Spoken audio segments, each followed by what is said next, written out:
feel free. Oh, got it. Thank you, Kira. Please feel free to put that in our chat. And if we don't get to it, we'll make sure to include it in our roundup. And if you all can also just go ahead and introduce yourself. I already see it going. Thank you. So if you could please introduce yourself in the chat, that would be terrific. I'm hoping that these connections are being made outside of the meeting. I know that we're really enjoying all of the different conversations and discussions that we're being pulled into, as well as having and making those connections among you all. So please go ahead and put your name in the chats for follow-up. We always start with our vision, purpose, and policy priorities. Our vision is to have connected data across California, that every Californian and their providers have ready access to the data to be able to support health and wellness across our communities. And we also are really focused on making sure that we have that infrastructure across the state with no white space, which we all know currently exists. Our focus priorities are funding, which we'll be covering today. Also, to be able to make sure that the data sharing mandate that was passed last year is implemented and holding the state accountable to doing that heavy work. And while that vision is taking place, that we're taking account and making sure that we're taking advantage of the good data sharing and networking that's already in place in the state. I also have added another slide, if we can go to the next one, Kira, for those of you that may be new. When we looked at all of the different use cases that we developed last year to be able to kind of advocate for a statewide data exchange network, I think a lot of those use cases came into the very beginning of the Data Exchange Framework Advisory Committee. And we kind of stepped back and said, there's a lot of commonality that all of these use cases have. And that's what we wrote, this blog that I'm pretty proud of. Just a quick statement of saying, let's focus on these areas. If we get this right, as well as kind of stress test it against two really key use cases that I think couldn't have more urgency today around COVID immunization data sharing and CalAIM, then I think we'd be in a really good place. And I'm hopeful that the data exchange framework hears that. And as we go forward with the data sharing agreement, I think us collectively, we can make sure that we're kind of checking the box on these key ingredients, as well as do that stress testing with these two use cases. So look for that over the next few weeks as we start seeing some of the initial work coming out of the state. So with that, I am going to hand it off to our colleagues at Intrepid Ascent. And thank you, Mark. Thank you, Karen, for being with us on this journey.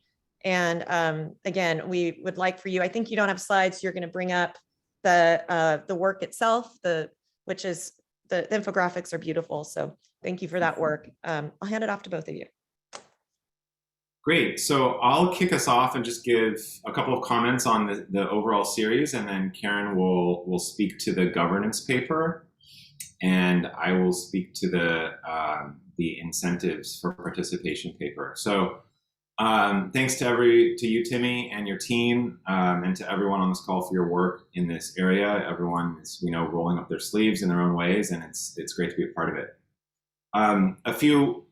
More than a few months ago, we, in discussion with the California Healthcare Foundation, they asked us to work on a set of short explainer documents to sort of accompany the data exchange framework planning process to help create common understanding, and also to have sort of an educational component with comparisons from other states and around the country on key topics that the state and its stakeholders many of you are considering from a policy perspective for the future of California. So the explainers there's one on governance structures, another on data exchange incentives, both of which have been published and we will talk about today.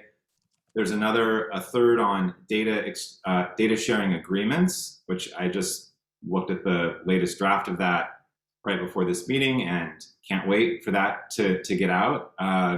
Karen and team have done a great job with it. And then a fourth paper on digital identity management.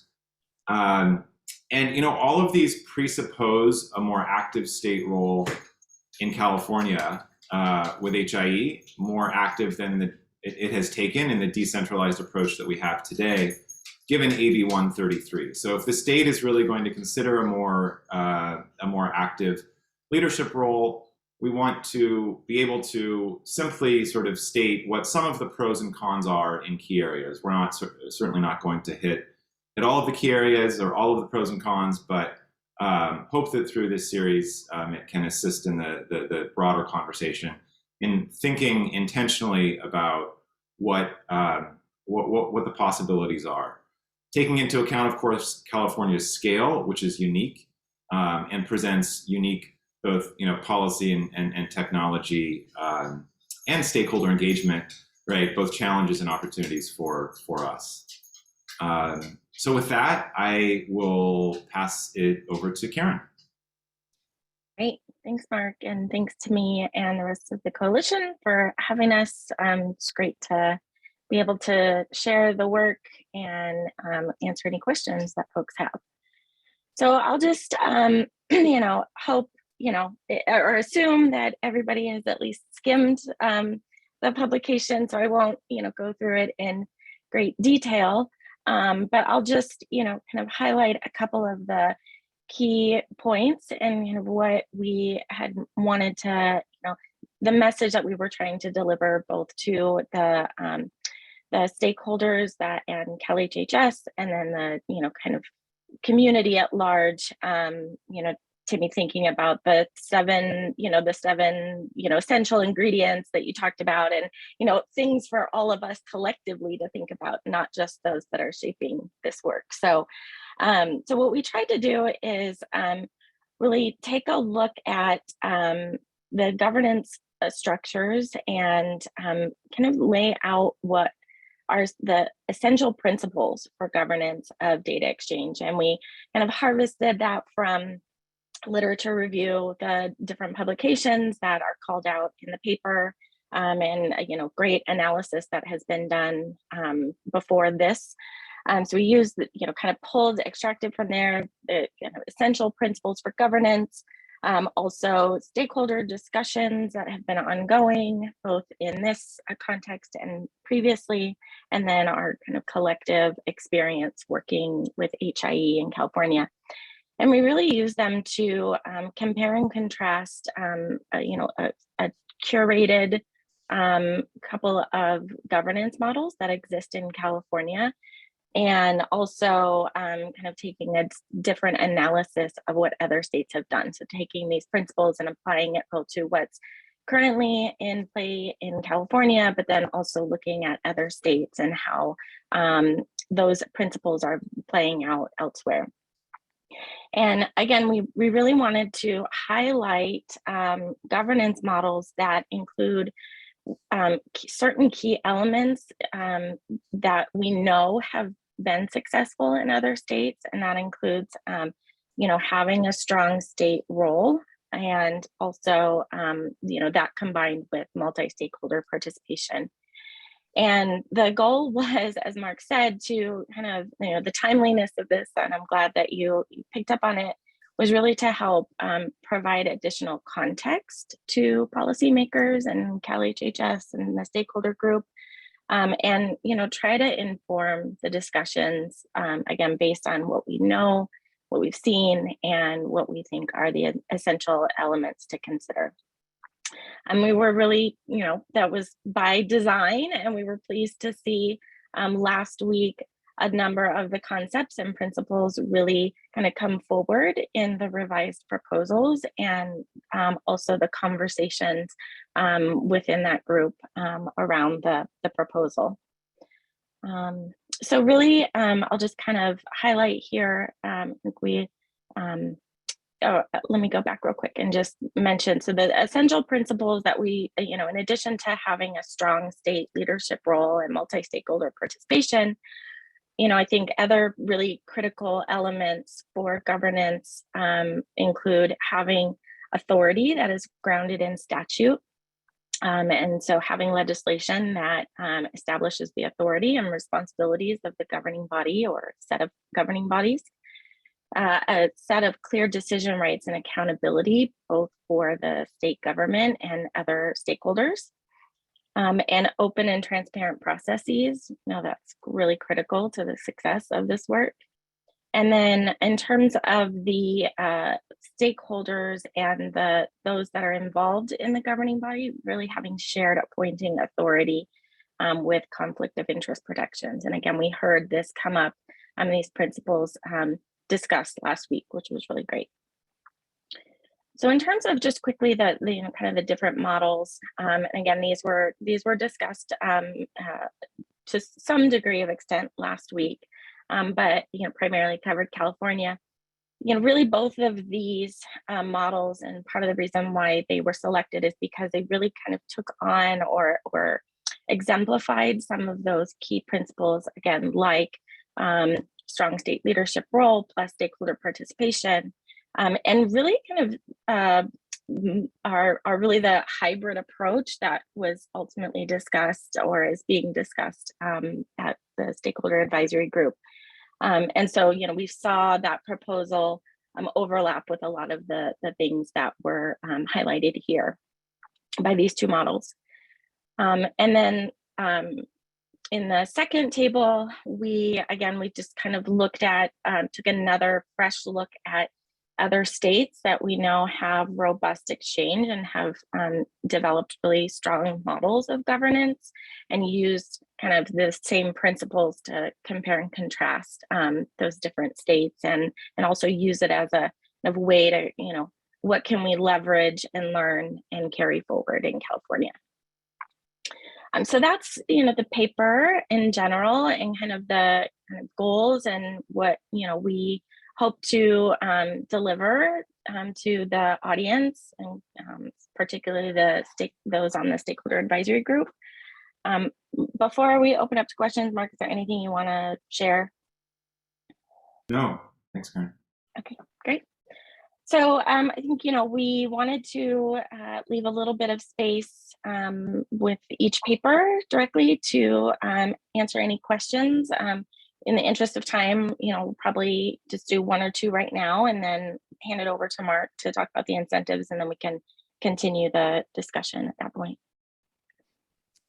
Reed, I see your question. I actually would love to just intercept it one question first, though, which Karen, when I think about what we know of with what's happening at the state today, with having John's new group as part of agency, when I look at the three different statutory models, I would think that the Maryland one really jumps out at me because we have an agency, but I think what's missing is the statutory authority.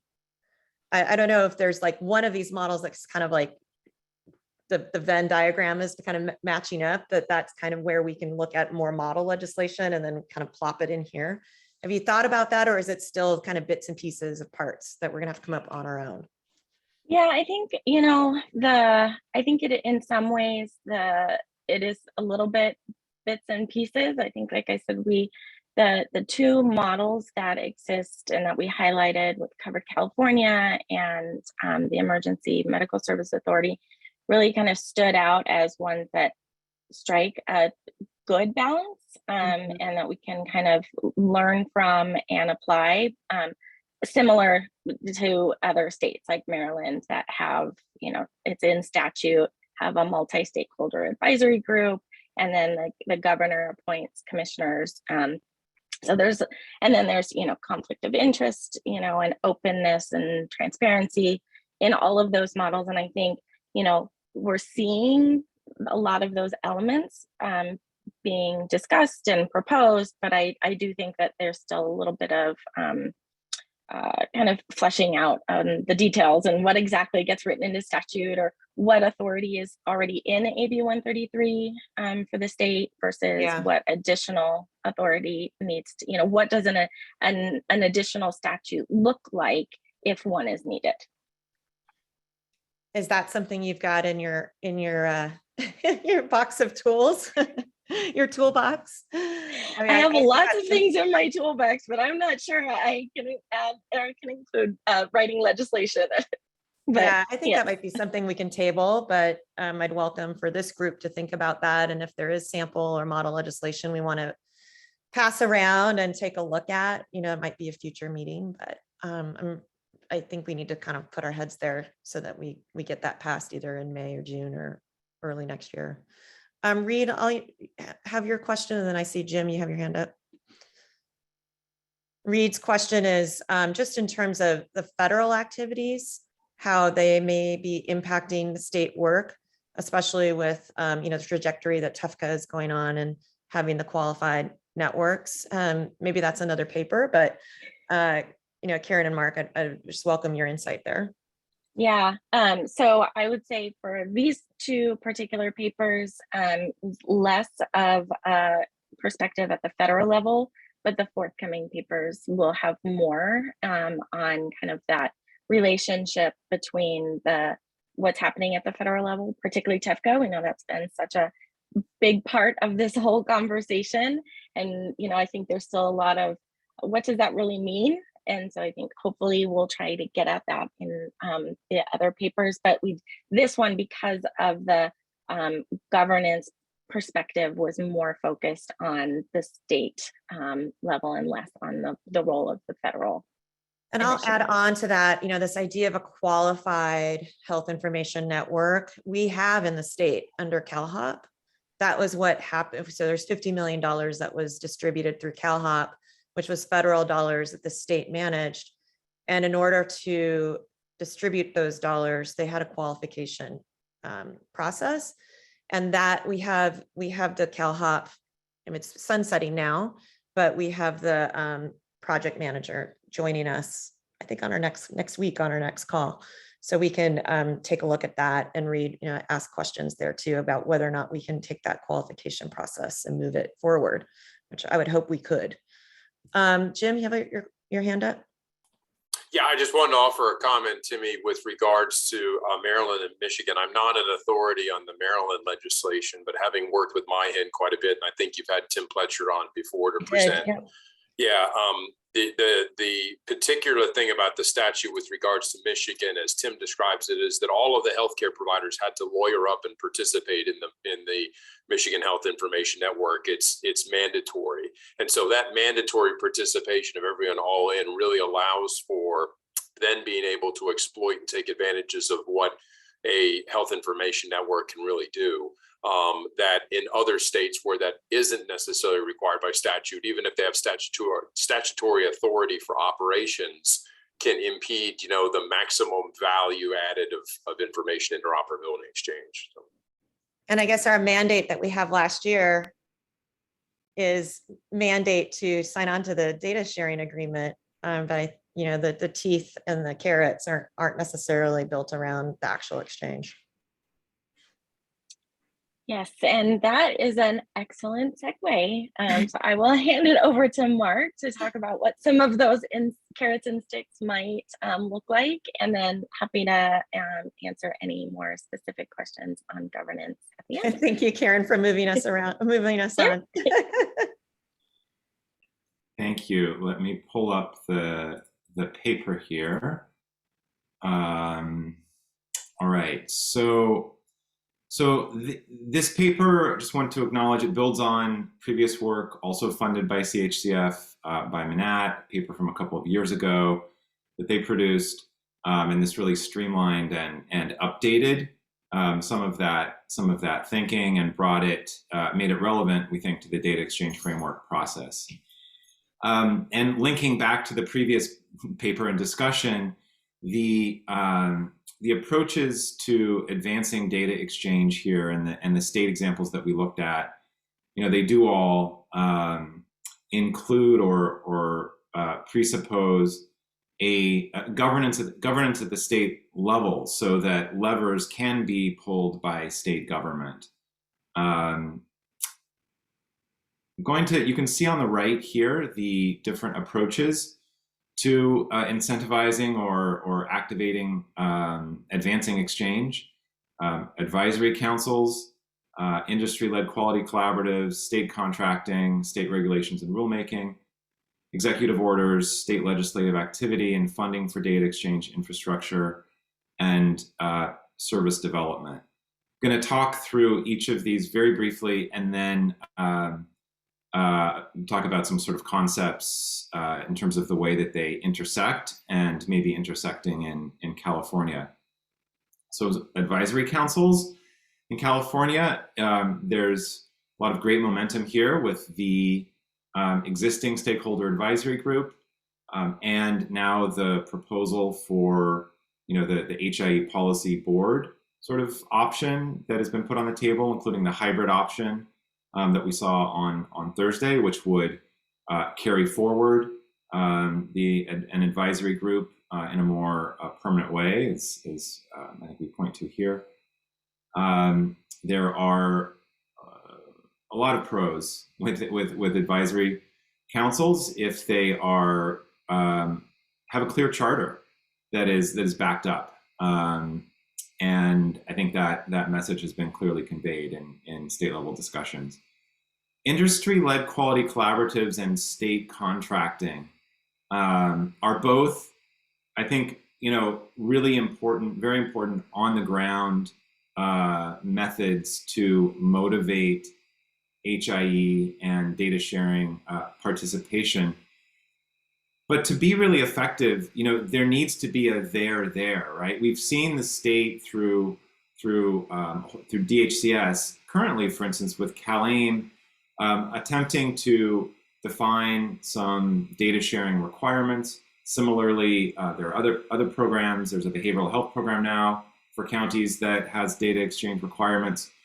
And I think that the folks behind those programs are doing the best they can in describing the data exchange that is required, but they're at a disadvantage, relative to their colleagues in states where there is a clear there in terms of what does it mean to participate meaningfully in data exchange, whether that be a centralized system or a network of networks or a set of standards that all parties agree to meet.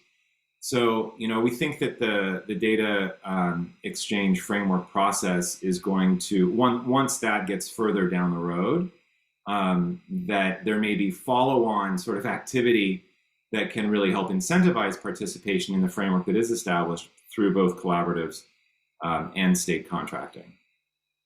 Whereas, these next three, state regulations and rulemaking, and executive orders and state legislative activity, are all sort of upfront activities to establish the rules of the road and have different pros and cons. I think that there are different paths to get to similar outcomes. In some cases, state regulation it can be effective. In others, legislation is really the gold standard when possible. But it is not always possible, and executive orders can be a fallback for an administration, a fallback option, and then state regulation and rulemaking can also be a fallback option or a way of elaborating on broader concepts that are legislated or incorporated into an executive order. Funding, of course, helps. and can be necessary and can be deployed in different ways. So one of the key concepts that became clear looking at some other states. So we looked back at the Manat paper where they did an analysis of Florida, Maryland, Michigan, Minnesota, and North Carolina. And through some of the work Karen spoke to, we've also been digging into work in this scenario in New York and elsewhere.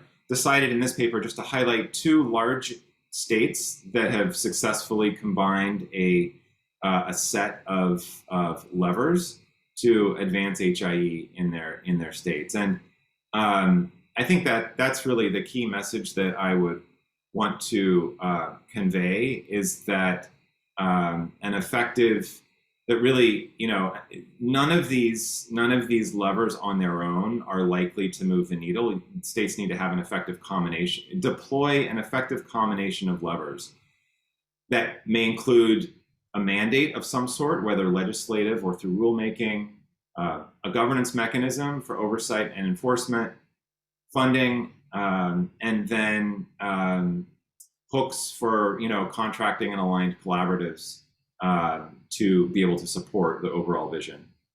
And, you know, in our experience in California, combined, you know, and with looking at these experiences in other states, I think we've seen really mixed results with a sort of carrots only approach. And it's interesting that, you know, it appears that the state has come to the same conclusion. And the next few months will be, there may be some really challenging discussions where people with different interests those interests will be expressed. But, you know, we feel that North Carolina and Michigan, the way that they have deployed an integrated sort of set of carrots and sticks that focus on outcomes for the people of their states in the long term, is a North Star that makes sense for our policymakers to be guided by, and they seem to be guided in this direction. Timmy, yeah, we can take any questions or discussion, and then wrap up. Sorry, I was on mute. You know, this is the first time that, can you go back to the Michigan and North Carolina? I'm just making the connection now. I'm so glad we're taking the space and time to review this work. But this, I think, is almost a roadmap. I would say a roadmap for our leadership to be able to connect the dots that we want them to connect, which is, it's not good enough to have this data exchange advisory committee. It has to have the legislative backing, it has to have regulatory backing. And when you move it into state contracting, you know, that hasn't even been really discussed. And then, of course, the funding piece, they have to start getting real. And I just love this.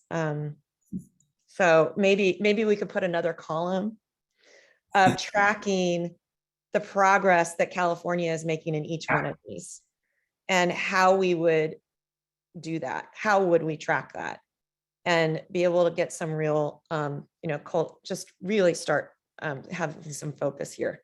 So thank you. I'm so glad some light bulbs are going off. You know, Mark, what do you think about that, or Karen? No, feel free to add a column to the table. And yeah, thank you, Timmy. I'll hand it off.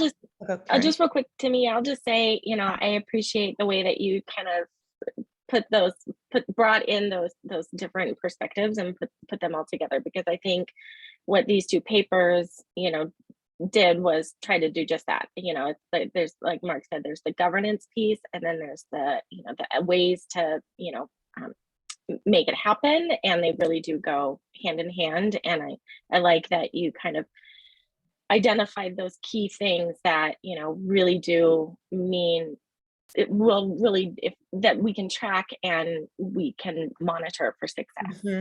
So I like the way you summarized that. And I would welcome that in your research, if you have conducted interviews where you thought, you know, the aha moments of folks that know how to do this and have done it well, we would love to bring them on as well. You know, we had Michigan in, maybe it's time for us in our journey to be able to bring them back. We haven't spoke to North Carolina yet. You know, gosh, I worked with New York way back in the day, you know, and they're so much further along now. But, you know, I work with you on that and help to bring those folks in, because we know that we have others that have been there before and have successfully forged these waters. So we want to learn from them. Any questions in the chat or hands? Am I not seeing any hands? Jim, can I call on you on your thoughts here? You're at the top of my screen. Oh, as in me, ma'am? Yes, as in you, Jim Sinclair. Yeah, no, I guess I would say I don't have any additional thoughts because you've been comprehensive. It's been a great discussion, and I would emphasize that beyond just, there's been a million pieces of legislation at the state and federal level that always called for an advisory committee, but actually translating that into an actionable framework is the key to success, or it's just going to die in the run. Yeah, and I heard earlier, Jim, you had mentioned that Michigan did have legislation. I know it's not, there's an NA here. So maybe we can follow up on that if you know of some legislation we should be looking at. Yeah, I think digging a bit more into the Michigan model to compare that with the Maryland model and see between those two. And I know you've talked, as you mentioned, already talked to MyHIN before. I'm always happy to help get them back on the phone again if there were specifics. I think especially I'd add too that the MyHIN model allowed them to set up as a 501c3, but they've subsequently spun off additional for-profit activities and consultancy that help to contribute to self-sustainment. And we ourselves have an agreement with their Interoperability Institute led by Mary Kratz. Very cool. That's so cool to hear. Felix, I see a hand being raised. Yeah, thanks, Timmy. And, I echo, obviously, kudos to Mark and Karen, per usual, for a really top-notch synthesis of some of the key issues that we've been discussing all along. I do want to perhaps open a mini discussion, or at least raise a point about some of the last comments that you made, Mark, in terms of putting up the examples of these other states, which is that, when you juxtapose it with California, you said that, up to now, the state increasingly has found that just relying on carrots hasn't been sufficient. I don't disagree with that at all. I think that's the reason why, AB 133 came into being. What is the data sharing agreement and the framework, if not, a covenant, a compact that, can be viewed as a mandate, right? I mean, when you're signing that, you are agreeing to abide by, the ultimate requirements in statute to share data, per this agreement. I would just offer that I don't know that I would say that the incentives, the carrots, have actually been deployed to the degree that we need them, or that we want them. I think aside from Michigan, which is a great example, and Arizona obviously showed us some of the power of incentives, especially when they are concrete, really tied to measurable outcomes in terms of data sharing and the quality of data shared. Yeah. And obviously, just last week we had a wonderful presentation from IEHP about what they've done in their service area to really improve drastically the level of data sharing amongst their provider network. So you probably, not surprised this is where I'm taking this. This is all sort of, I think, in our view, all the more reason why the $95 million budget request that many of us on this call are supporting is just really timely and really urgent and overdue. So just wanted to obviously make that plug there. Yeah, and I didn't mean to understate the value of of funding, and I think you're right that having funding applied in as smart a manner as possible to change to influence behavior is there's so much to learn there for us, and we have not. And the example of Inland Empire, has been a sort of a bright spot with the work that IEHP has done. So yeah, great points, and totally agree. Well, we really look forward. When can we, do you have a timeline for, you said the data sharing agreement and also identity management? We don't have an exact timeline, but they're in draft form, and so we're matter of weeks, not months. Hopefully in the smaller single digits, but we'll see. Timmy, do we have time for one more question? Sure, Dan, of course. Thanks. Great job, Mark and Karen, as always. California is so unique. It seems to me if we applied countervailing forces overlay to this, I mean, California is unique in that these states don't have a Kaiser, a Dignity, and a Sutter, don't have the county implementation of public health, right? Medi-Cal, behavioral health.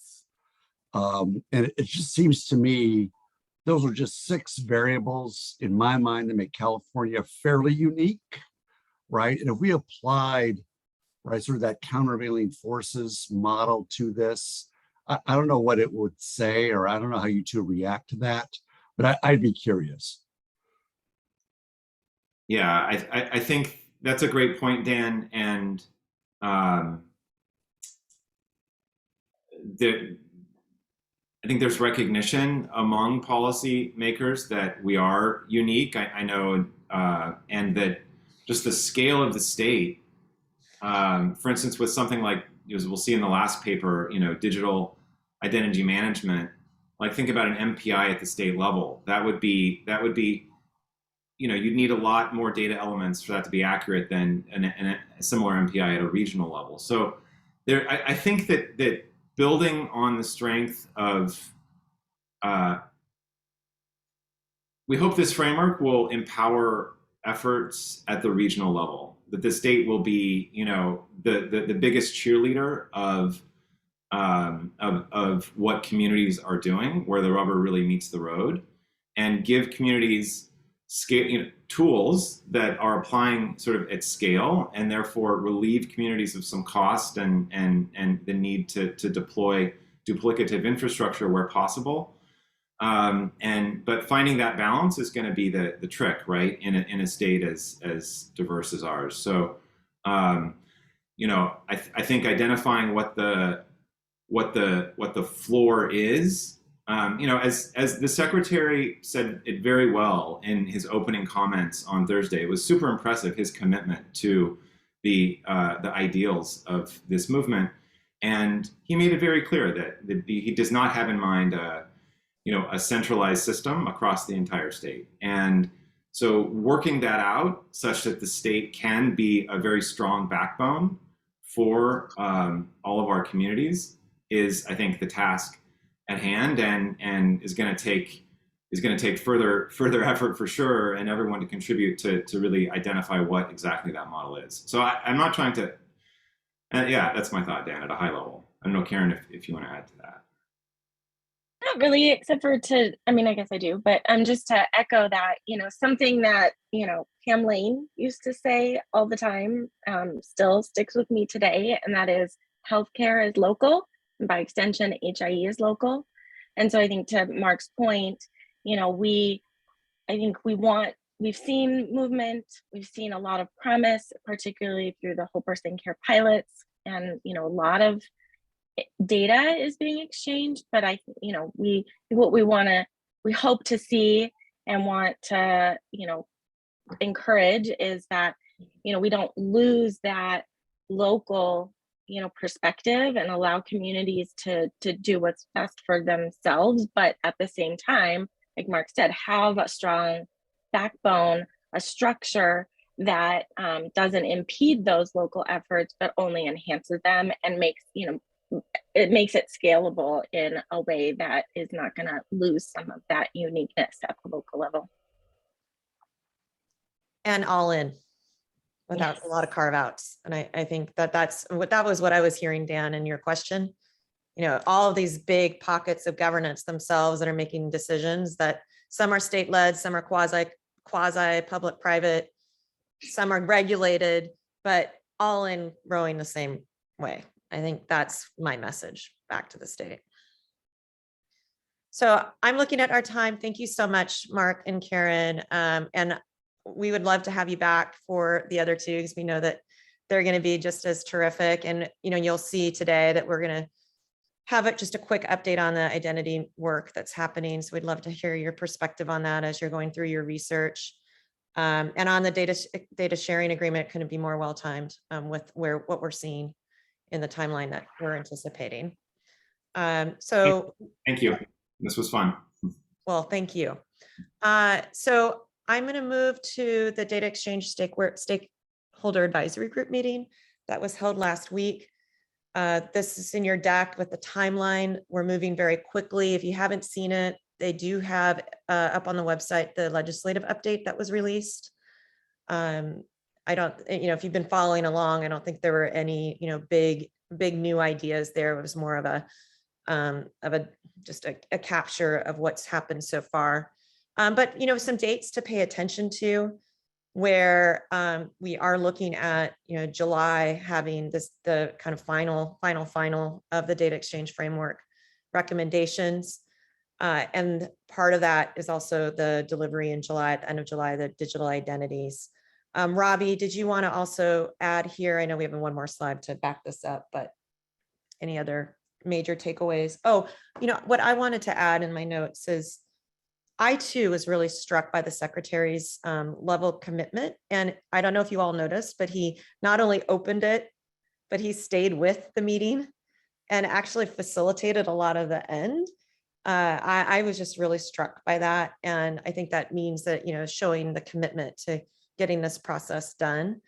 I think if we go to the next slide, where the main piece, so I'm trying to move through this. I want to get to the governance, but for the data sharing agreement timeline, just keep in mind that there's some real activity happening over the next few weeks.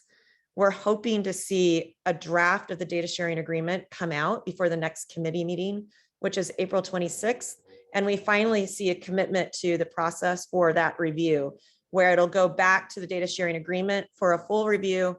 And then there's this kind of public policies and procedures that we haven't seen anything of so far that is supposed to be released over the next month. So keep this, we thought this would be a good cheat sheet for you, but there should be quite a bit coming out here shortly. And Robbie, I'm going to hand it off to you too, just to kind of help with what did I miss, and then enter the governance piece. No, I didn't. I don't think you missed any key dates to me. I think we're just eager to see that full draft, and I think revised draft of the DSA come out next month. So that'll be exciting to see, because they pulled from a lot of different data sharing agreements. So it'll be interesting to see how they kind of resolve all of the language and make sure it fits California's needs. I guess just on governance, I know we've kind of talked about governance a lot, so I won't add too much here. They did propose this hybrid approach that the state would move to, where there would be a policy board that actually has rulemaking authority, similar to Cover California, then with an advisory group still existing as well to advise the state and that board on their work. Just some of the items that were brought up in the discussion, should rulemaking authority really kind of rest with, agency versus a board, was one issue. Consumer engagement came up. So how do we make sure, consumers are plugged in either at the policy board level, the advisory level, making sure that there's opportunity for public comment. Also to, again, how do we kind of resolve all this with what's going on at the federal level? Make sure we're not kind of adding any more onerous requirements, I guess, on providers or other organizations. And then as well, several folks spoke to the benefits of different models. So, Cover California approach, and, why that is a great model because of the issue, the issue of conflicts of interest and how that affects who gets selected on their board and such. So I think a lot of the conversation really centered on governance. They weren't able to get to the whole body of work around policy and regulation, but I think we'll see that at the next meeting. Robbie, the takeaway also is that it might be a stepwise approach, Yeah. where it looks like the stakeholder advisory group, as it is today, would continue, and then the policy board, whatever that is, would not be until January, right? Yeah, because they'll need some legislation that creates that board and gives it rulemaking authority. So I think they'd probably do that through a trailer bill or some other kind of vehicle like that through agency. Any other thoughts or reactions to the conversation that they had last week? I think just moving to the next slide too, they provided an update on digital identities and kind of where they see California's strategy falling within this kind of continuum. So not going all the way towards using a common service, but having a framework that, folks agree to through the data sharing agreement where, there's agreement to share certain demographic information and local identifiers with some sort of a statewide index that's created. And I guess just moving to the next slide too, some of the key things that RIM went over, that they really want to think about, privacy in the selection of these attributes. Think too about limiting the purposes for which these data can be used really to identities. So not for, secondary uses or population health management, not pulling this demographic data to better understand your population. And then, as we said, creating a statewide index, if they can get the funding for it as well. So we'll see that draft strategy in April, and there'll be an opportunity for public comment then as well. So let's move on to our legislative updates. I think Felix, you're on. You want to give a quick update on where the budget ask is? I know you already introduced it, but in terms of brass tacks, what's next? Yeah, thanks, Timmy. So like you nicely laid out here on this slide, this went out in the weekly roundup for the coalition Went out Tuesday. Yeah, exactly. And we are basically just trying to make it as easy as possible for those attendings, members of this forum who are interested in putting in their voice and letting it sort of be on the record that they support this investment, to basically point and click, right? To download a template form letter that we've generated, to obviously adapt it as you see fit, while staying consistent with the call to actually invest these funds in incentives and infrastructure for HIE and data sharing, and to submit that to the email addresses at the bottom of the slide here, which are the inboxes for the legislative budget committees and the staff who are actually tracking the requests and the registered support for the requests in the budget process. So that would really mean a lot to those of us who value your support and want to see this come to fruition. And the reason why we have the April 25th date here is that that happens to be I think it's next or the following Monday or Tuesday. That is when the Assembly Budget Subcommittee on Health and Human Services will be hearing what they call open items before the May revise. That's a lot of like jargon, but what it boils down to is that they are going to be hearing from the Newsom administration about any new budget proposals that the administration is putting forward for new staffing, new personnel, new resources to help them implement the proposals that they or the requirements that they currently are facing under current law. Now, the reason why the 25th is really important is that we just caught wind of a new budget change proposal that's going to be heard on that date. I'll put in the link right here in the chat. I think I encourage everybody to actually, when you have a chance, to look at this BCP. It is from the Department of Healthcare Services, and it is a request for permanent and limited term positions to help the department implement the federal interoperability rules, as well as the AB 133 data sharing framework.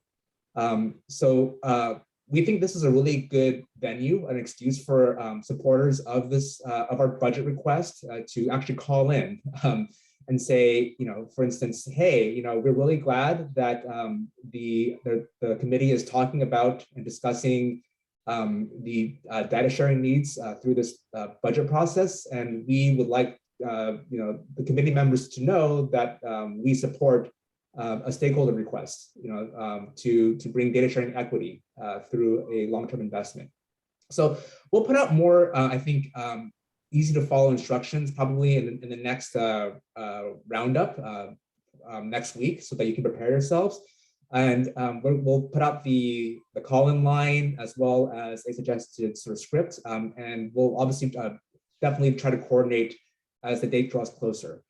But until then, between then, please do take a peek at that BCP in the chat, and I think it'll generate a lot of interest and a lot of, again, opportunity for us to weigh in support for our request.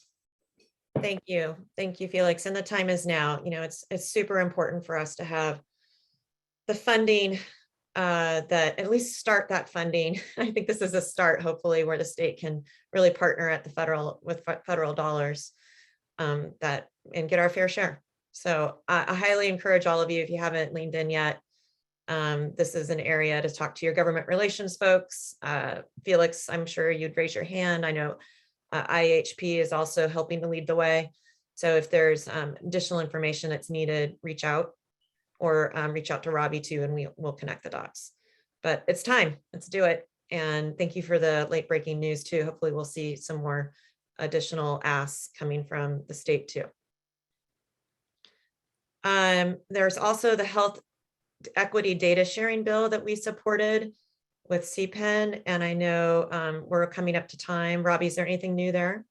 Nope. I think just to make folks aware that the letter got submitted. If your organization's interested in submitting your own letter, we did put some instructions that CPEN shared in our roundup as well. And we can, you know, definitely reach out to us too, and we can put you in touch with them. I think we'll hold the population health management update for our next call. But just to know that this is something that's definitely on our radar. Well, it also has funding, but I think one thing that we saw was in their roadmap or their design is that HIEs are now part of it, which is great. But you know, where and how that they're going to support HIEs, I think is still to be told. So it's on our radar. The next slide. Just a quick call out. I don't know if Civitas is on our call. Do you see them, Robbie? But we've had some really good calls with them. So Civitas is now the organization that is looking at, or not now, but it has been, HIEs across at the national level. And their conference is in August. And we thought we'd share with all of you, they're doing a call for proposals. We'd love to see some California representation. So if you have a proposal, we encourage you to submit. Connecting for Better Health has submitted a panel, which we're really excited about. So come join us. Let's be in Arizona at the height of heat, and I mean Arizona and Texas, the height of heat in August. But I think they just extended the date for this proposal to April 22nd. So you still have some time to get that in. If you'd like to talk to us about some ideas, reach out. And then next slide. So I'm going to hand this back over to Robbie. Yeah, I guess just to make folks aware, we got some shout outs and some recent coverage of data sharing in HIE in California. Some quotes from John Ohanian in those articles and links to the coalition, both in Capital Weekly and EHR Intelligence too. So one thing that we all need to do is a quick hats off, and when we can get together, we need to celebrate. But these articles reminded us that we've now been officially launched for a year as of, I think it was March 1st. So we let that milestone go by, but Connecting for Better Health is now more than a year, we can say. So thank you for all of your efforts. And then I also just wanted to really point out, as if you missed it, we had such an amazing presentation from our own at IAHP, you know, being able to not only look at what other states are doing, but we're doing it right here in Inland Empire, incentivizing data exchange, and it's working. And they've also, I think, matured, just like we saw the trajectory in Michigan, where it's not just good enough to exchange data, but it's also now you need the guardrails of being able to move the quality of that data and really getting the feedback back to the providers where they're seeing real value. And it's moved from hospital exchange to ambulatory. So again, we'll have to have them back and make sure that they're updated. But if you haven't been able to see this, I would definitely look at it. And if you're a health plan in particular, where and how can you take some of this good stuff and incorporate it so that all health plans are incentivizing in the same way. And I think we could go really far if we did that. And then also to just update you, the CalAIM piece that Manifest had, was it last week? It's kind of a precursor to what I'd like for the Connecting for Better Health to have is once the data sharing agreement comes out, we'd really like to, as I said earlier, kick the tires or stress test it against CalAIM use case. So if you want to raise your hand and be part of that, we'll set up a separate meeting to do that, but I think it'll be really important to do so. And we're learning from this discussion. So thank you, Manifest, for having that. And if we want to keep moving, yes, I see a hand. Zen? Oh, sorry, you just said raise your hand to be part of it, so I raised my hand. Awesome. All right, we'll follow up with you. Thank you. Keep doing that. And I think Kira or Robbie, we wanted to highlight this this piece of news as well, because it really is looking at, how do we expand our demographic data to be able to support our communities. So if you are looking at data standards, which is of course really key to our work, take a look here. And I think I made it through. You did. Okay, so we have our calendar. Again, for any of you, if you have an event that you would like for us to showcase on our calendar, also to include in our roundup, please send them to us. We're happy to do that. I think we're over to like 500 people now on our distribution list. So it's a good way to get the word out for like-minded folks. And Zen will follow up with you. Anyone else who wants to be part of our data sharing agreement review for CalAIM and also a public health use case, let us know. Follow up. We're hitting our time at noon. Thank you for a great call. What a good discussion today. And I think we'll see you next week, right? Yeah, our next meeting is next week, and we'll have a guest presentation from our friends at the WIC Association. And CalHop, right? Yes, and DHCS around CalHop.